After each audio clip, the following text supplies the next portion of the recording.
Hello, sir.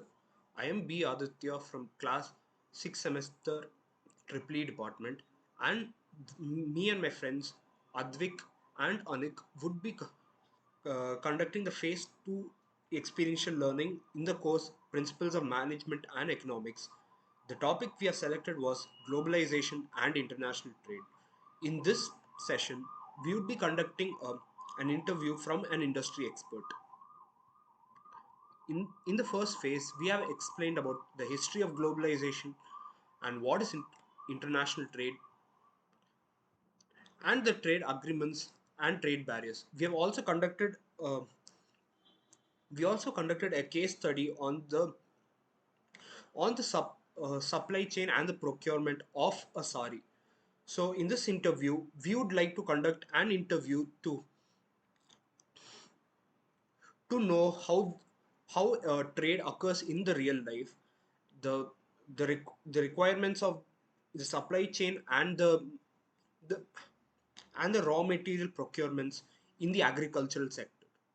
I like to pass on to my friends to continue this interview.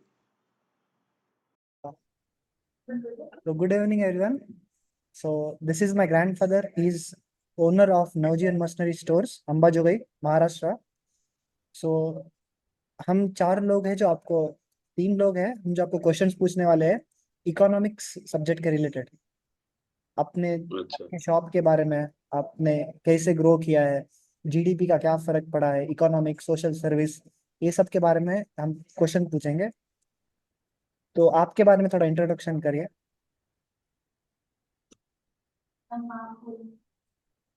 मैं गौतम चंद सोलंकी, नवजीवन machinery store ये shop है मेरा, अंबाजोगाई महाराष्ट्र में है। और आपके बैंक का हिस्ट्री थोड़ा बता सकते हो आप बैंक में क्या रोल किया है आपने बैंक में मैं डायरेक्टर बोल के था, दीनदयाल नागरिक सहकारी बैंक में था, तो उसमें डायरेक्टर बोल के था 30 साल से। ठीक है तो हम आपको टॉपिक है globalisation in the end international trade दुनिया में कितना फर्क पड़ता है आप जो बिजनेस करते हो उसके ऊपर तो समझो हम स्टार्ट करते हैं आपके शॉपिंग हैबिट से मतलब आपने जो शॉपिंग कैसे बदला है आपके बचपन से लेके अभी तक आप जैसे पैसे कमाना लगे हो तो आपकी शॉपिंग हैबिट्स कैसे बदले क्या रेंज से बदले आपने क्या चेंजेस किए आपके लाइफस्टाइल में 1988 में मैंने शुरू किया है बिजनेस हाँ मशीनरी का, जब मेरे को इसमें की कुछ भी मालूमात नहीं थी।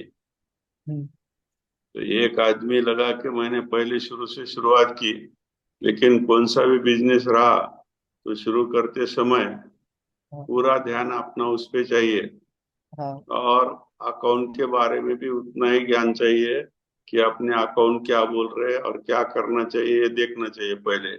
हाँ और जो भी कस्टमर आते हैं ना, हाँ उनका सेटिस्फाइड वो कैसे होते, वो सबसे पहले अपन देखना चाहिए। हाँ मेन बात वो है कि जब तक अपने कस्टमर सेटिस्फाइड नहीं होते, हम्म, जब तक आप अपन आगे नहीं बढ़ सकते। हम्म, तो उनके साथ में उस टाइम तो कस्टमर बहुत कम रहते थे, तो मेरे को टाइम मिलता था तो मैं उनको सब पूछता था और हाँ उनको समझा के बोलता था कि कोई अगर 3 इंच पाइपलाइन कर रहा है तो हम्म, मैं उसको बोलता था कि बहुत 3 इंच की जगह पे 4 इंच करो, उसके उसमें आपको पानी ज्यादा मिलेगा। और कुछ लोगों ने वो सुना भी और कुछ लोगों ने वो सुना नहीं। जो हाँ बाजू को चालू था 3 इंच की 3 इंच की, हाँ लेकिन जब 24 घंटे की लाइट 7 घंटे पे आई हाँ तो उनको फर्क ध्यान में आया कि 4 इंच पाइप में कितना पानी जाता है और 3 इंच में कितना जाता है। तो उसका अगर 4 एकड़ बिक रहा तो इनका 1 एकड़ बिक रहा। हम्म, इसलिए वो दोनों भी मेरे को जुड़े। हाँ एक बोलते कि मैंने उनको उनका सुना कि मेरे लाइफ में बहुत अच्छा हो गया, हाँ और दूसरे बोलते हैं कि भाई मैंने सुना नहीं, मेरी हम्म, बहुत बड़ी गलती हो गई। बोलते वो भी कस्टमर मेरे हैं, हाँ दोनों कस्टमर मेरे हैं उसके बाद। उनका रिपीटेशन कैसा हुआ कि एक बार एक आदमी आया है बाद में वो कंटिन्यूअसली आपके पास आया है सामान खरीदने तो एक ट्रस्ट बनता है हाँ तो हाँ। वैसा हुआ है तो उसके लिए तो उसके लिए तो सचोटी चाहिए। और हाँ। जो भी करा मैंने, कोई भी डुप्लीकेट कुछ भी नहीं लाया। जो भी ओरिजिनल चीज था वो सामने रखता था और हम्म। बोलता था कि ये अगर लॉन्ग लाइफ में चाहिए तो ये अच्छा रहेगा। फिर मोटर रहो या पाइपलाइन रहो, जो नंबर एक कंपनी के रहते, हाँ। उसके सिवा मैंने दूसरा काम नहीं किया। पर जब आपका मार्जिन भी कम रहता होगा ना, तो आपने उसके साथ कैसे देखो, बढ़ा? मार्जिन कम रहना ये बात नहीं रहती। हाँ। मार्जिन तो कम रहेगा, लेकिन उसमें जो आनंद है वो दूसरे इसमें नहीं आ सकता। क्यों? कि उनकी सेटिस्फाइड रहे तो वो हर हर समय मेरे कस्टमर है ना, जिंदगी हाँ। भर के लिए। वो जाते नहीं ना। और ऐसे जिसका अच्छा हुआ है, अगर अपन कुछ काम करते हैं और उसका अच्छा हो रहा है, तो हाँ। फिर वो आदमी को बहुत अच्छा लगता है। वो दूसरे 10 आदमी को बोलता है। मेरे को कभी एडवर्टाइज नहीं करनी पड़ी। एडवर्टाइज वो करते थे मेरी, कि भाई हाँ। यहाँ पर मैंने लिया तो कुछ देख मत। जब भी मेरे कस्टमर बढ़ गए ना, तो मैं हाँ। उनके साथ इतनी बात नहीं कर सकता था। पहले हाँ। तो सबको समझा के बोलने के लिए आधा आधा घंटा देता था। अब हाँ। उनकी भी ये इच्छा नहीं है कि मैंने उतना समय देना। हाँ। खाली मैं 2 मिनट अगर बात किया उनसे कि भाई ऐसा है और हम्म। आप ये करो, तो उनको ये समझ में आता है कि इन्होंने जो बोला है वो सही है, और वो करते हैं। और अभी आपको जैसे ही ऑनलाइन मार्केट बढ़ा है, तो आप हम्म। कितना फर्क पड़ा आपके बिजनेस में? आपको कितना इजी हुआ है आपका बनाना? कि क्या क्या पार्ट में डिफिकल्टी हुआ है, मुश्किल किस पार्ट में हुआ है आपका? ऑनलाइन बोल तो अभी 60% हम्म। मेरा जो सेल है, हाँ। वो लोग ऑनलाइन पे पेमेंट कर रहे हैं। हाँ। बोल तो मेरा बैंक में जाना बच गया, हम्म। पैसे कैश लेके उनका ये करना ही बच गया। डायरेक्टली आते हैं और ऑनलाइन करके सामान खरीद के चले जाते हैं। तो हाँ। बहुत बड़ा इसमें एक अच्छा हुआ ना कि मेरे को बैंक में जाके पैसे भरने का ये सब काम कम हो गया ना। हाँ। और अभी आपका अपने एक बिजनेस बिल्ड किया है, बड़ा बिजनेस बिल्ड किया है, तो जो चेन रहती है, रिटेल की चेन आपने बनाई है, डिस्ट्रीब्यूशन की चेन बनाई है, उसके बारे में थोड़ा बताओ। पहले कैसा था, बाद में कैसे बड़ा हुआ? कंपनी ने क्या आपको मुश्किलें दी, क्या आसानी दी ये सब करने के लिए? नहीं नहीं नहीं, कंपनी का तो रूल क्या था कि पहले शुरू तो उन्होंने अपने को 1 महीने का क्रेडिट पे दिया। हाँ। लेकिन अपन क्रेडिट पे किसी को दिया नहीं और कुछ किया नहीं। और मैंने भी उनके पैसे उनको बोला कि भाई मेरे को क्रेडिट नहीं होना, हाँ। आप कैश में बोल तो तुरंत पेमेंट किया तो क्या भाव देंगे। हाँ। इसके लिए उन्होंने मेरे को कभी 2% 3% ऐसे वहां काट के दिया।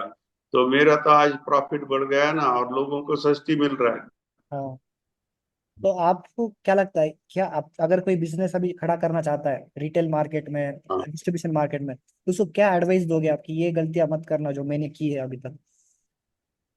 ये गलतियां तो देखो, बहुत से लोगों को क्या होता मालूम है क्या, कि हम्म। जब आपने को कोई अपने को उधार देता है हाँ। या समझो क्रेडिट पे देता है, तो हाँ। वो जब बिक्री होता है तो पैसा उसके हाथ में आता है। तो हम्म। उसको लगता है कि ये सब पैसे मेरे हैं। बोल हाँ। तो 1 महीने में भेजने का है। तो उनको ये ध्यान में नहीं आता कि ये पैसे अपने नहीं, दूसरे वो दूसरा कुछ भी लेते, गाड़ी लो ये लो कुछ भी करते हैं। ये हाँ। नहीं होना चाहिए। इसके लिए अकाउंट की बहुत बड़ी ये है कि अकाउंटिंग जब आती है तो हम्म। समझ में आता है कि जो कैश में अपने को या ऑनलाइन में पैसे आए वो आपने नहीं है। हम्म। पहले लोगों के जाने के बाद में जो प्रॉफिट रहेगा वही अपना है। तो हाँ। जब अपन कितने पैसे लेते हैं, कमाते हैं, वो समझ में आया तो वही हिसाब से आदमी करेगा ना प्लानिंग। नहीं तो फिर सब डूब जाते फिर बाद में। हाँ।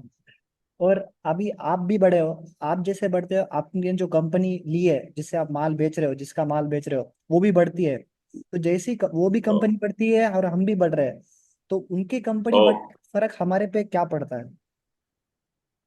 उनका नहीं वो तो अपने को अब उनका रेशो वो बढ़ तो रहा है। अपने को बहुत हाँ।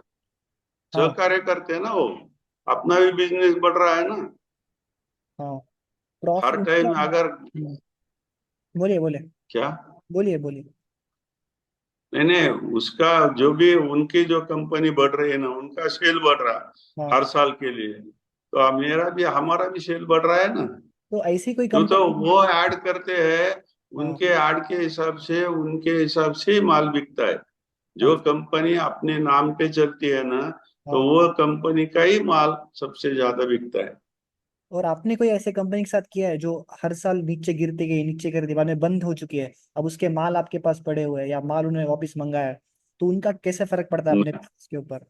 नहीं, कभी कभी नहीं हुआ वैसा। आपने मतलब पहले से ही जो प्रोडक्ट लिए है वो नंबर 1 टॉप हाँ, के लिए है, वो अभी भी रिसर्च करके। परमानेंट वैसे ही है। हाँ।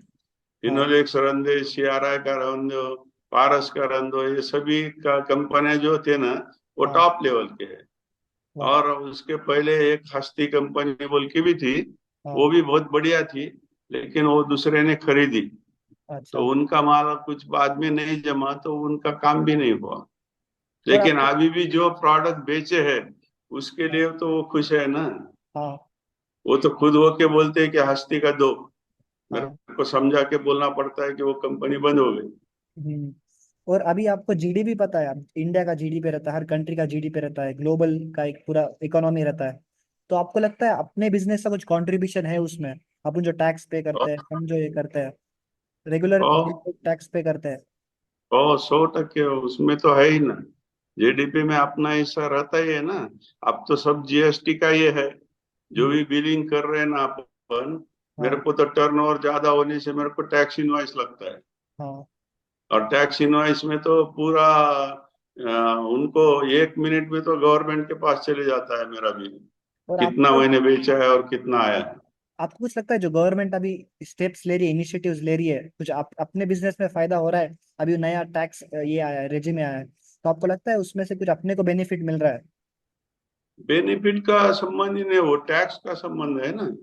उसमें बेनिफिट क्या है? तो आप बोल रहे हो जब हम टैक्स टैक्स तो भर रहे हैं। भरना है ना अपने को। हाँ। लेकिन जो लोग वो टैक्स नहीं भर रहे, उनके लिए तकलीफ का काम है। अच्छा, नहीं आपको अगर लगता अपन है? रेगुलर रहे तो अपने को कुछ अड़चन नहीं ना उसमें। तो आपको लगता है जब हम टैक्स पे कर रहे हैं तो बेनिफिट नहीं देखना चाहिए, हमने टैक्स पे करना चाहिए क्योंकि गवर्नमेंट इतना। टैक्स पे करना ही चाहिए ना। हम्म। टैक्स का और बेनिफिट का या इसका कोई संबंध नहीं है। जो टैक्स है वो देना ही पड़ेगा ना। अभी जीएसटी क्या है? मैंने 100 रुपए का माल लिया, मेरे को 18% लगा के आता है। हाँ। मैंने अगर वो चीज 125 में बेची, मेरे को 25 का ऊपर का देने का है, खाली 18%। हाँ। तो वो तो उसका जो भी है वो देना ही पड़ेगा ना। और हम्म। वो अभी अपन ये भी नहीं कर सकते, नहीं दिखाया ऐसा नहीं कर सकते। हाँ। पर टोटली लोग। बिलिंग है, और ये सबसे अच्छा है कि ऐसा हो रहा है। हाँ। लेकिन अभी भी कुछ लोग 2 नंबर में कर रहे हैं। हाँ। लेकिन वो उनके ध्यान में आ रहा, अभी तक उनको ये नहीं समझ में आया कि इसमें बहुत अच्छी बात है कि अपन यही करना चाहिए। जीएसटी का जो है ना, बहुत अच्छा लगता है मेरे अब को। लोग जो बोल रहे हैं टैक्स तुमने कम नहीं किया, ये नहीं किया, तो आपको लगता है उन्होंने और टैक्स कम करना चाहिए या बढ़ाना चाहिए कुछ, या सही है जो चल रहा है वो ठीक से चल रहा है? टैक्स तो करना चाहिए उन्होंने कम। वो हाँ। तो उनको कैसा है कि अभी जो उनको जो चाहिए था, उससे कई गुना टैक्स आगे, आगे जा रहा है उनका। पर अब हम। देखते हैं ना, जीएसटी का 1 महीने का कम से कम 1,70,000 कोटी रुपए उनको महीने में जा रहे हैं। हाँ। तो उन्होंने बोला था पहले कि अपन एक टैक्स लगाए तो दूसरा टैक्स अपन नहीं रखेंगे। हाँ। लेकिन उन्होंने एक भी टैक्स कम नहीं किया। हाँ। आपको जैसा है वैसा दूसरे टैक्स चालू है। हाँ। इनकम टैक्स चालू है, जीएसटी का चालू है, प्रोफेशनल टैक्स चालू है, और भी जो कुछ है सब टैक्स चालू है। आपको लगता है अब जैसे इंडियन करेंसी रेट कम हो रहा है, डॉलर बढ़ रहा है, तो हम्म। उनको लगता, उनके पर्सपेक्टिव से टैक्स बढ़ाना चाहिए। पर हम जो इंडियन सिटीजन है, ऐसा लगता है कि उन्होंने कम करना चाहिए, इनमें गैप जो बढ़ता है, उसमें आपको लगता है कि कुछ ये सही कर रहे हैं फिलहाल के लिए? अभी तो जो चल रहा है वो सही है। ठीक। जीएसटी में सबको लाया है उन्होंने। हाँ। और जीएसटी का जो टैक्स आ रहा है ना, वो हम्म। देश के लिए बहुत अच्छा है ना। ठीक। इतना बड़ा उनके हाथ में पैसा आ रहा है ना। हम्म। ठीक है। थैंक यू आपके